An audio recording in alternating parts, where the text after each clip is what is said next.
Okay, so we're in our report. I'll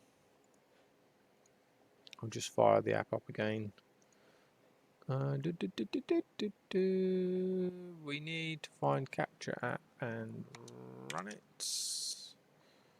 And we need to open up our project. And we need to open up the reports and fire up the page. Okay. Now, as we flip through the report, we're going to get to something that we have a series of stuff that we need to start extracting.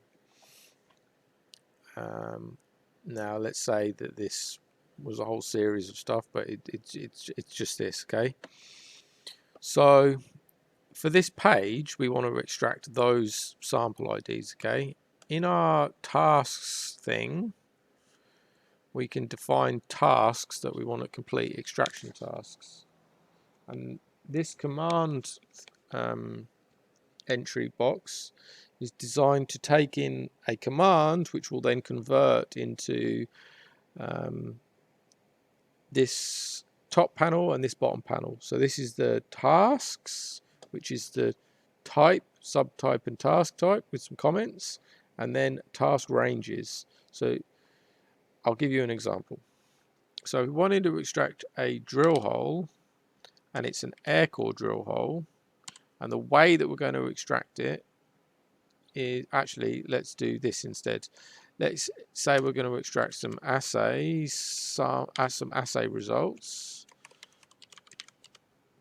Dot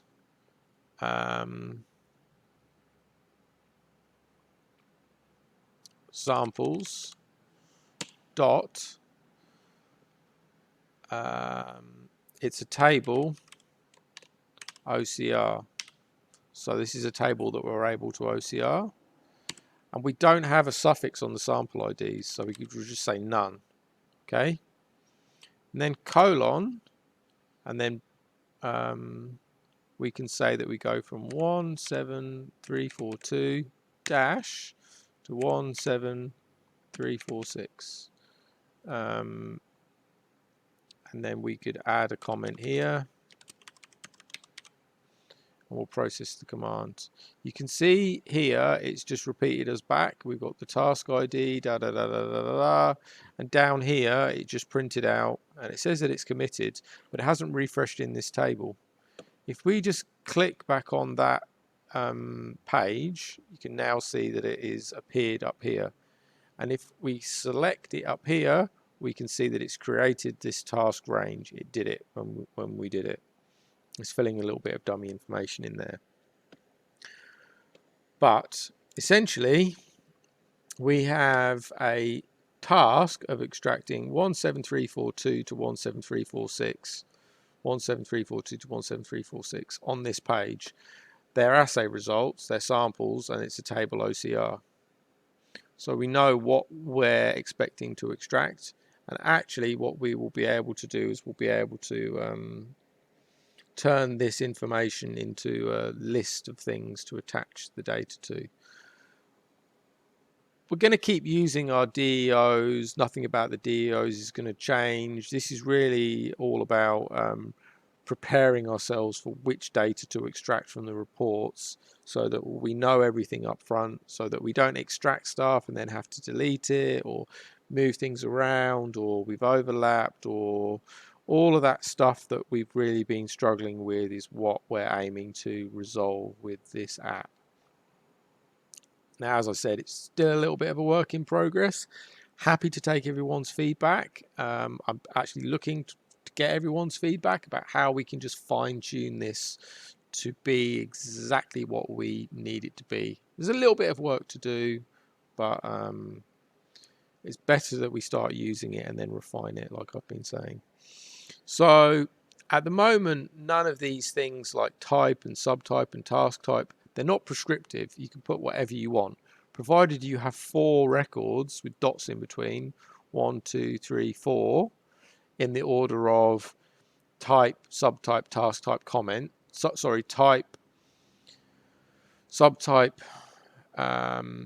task type, which is really how it's going to get extracted. And then the fourth one is the prefix, and then it's a colon and the ranges. I'll go over this again. I'll give you another example.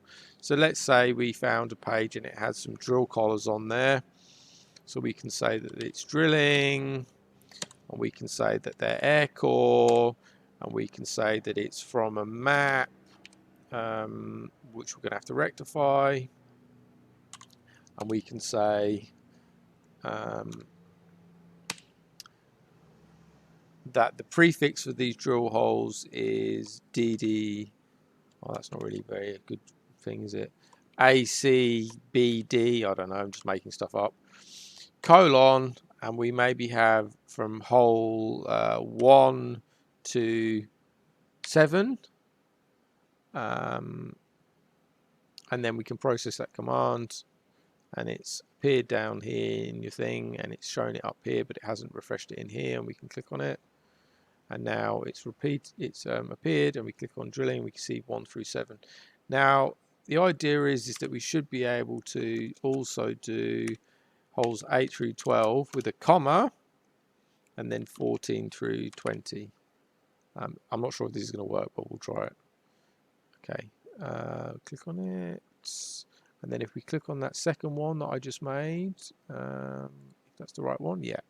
So we can actually put in multiple ranges up here. So we've got from 8 to 20, 14 through 20, and we've got the prefix of the holes, and we've got the ranges. Now obviously there's not going to work for every single thing that we need to extract, but we do have a spot to add comments, and it should get us a fair way. So we basically want to define all of the different bits of metadata in the reports that we want to extract, and we want to define all of the drill hole IDs that we want to extract, and we want to define all of the sample IDs, whether that's a surface sample ID or whether that's a downhole ID, a downhole assay ID. If we define all of those things up front, then we'll know what we're expecting to extract from each report. So rather than just vaguely going into the reports and working through the ports and just trying to extract everything, just jumping in, we're going to define everything that we're intending to extract. Then we can make sure that we're not going to duplicate any extractions. Like, does the data pre-exist? So that's the idea of these. This command is to basically quickly be able to enter stuff off. And if you notice, it also tells you which RIN and which RIN page it's from, and then it gives you the ranges. So we will be able to spit this stuff out into a more digestible format when we start to translate it into the DEOs. So if you notice in the thing, there's also this GeoRectify. No, in task export tasks. But at the moment, the export tasks thing's not going to do anything. It's not implemented.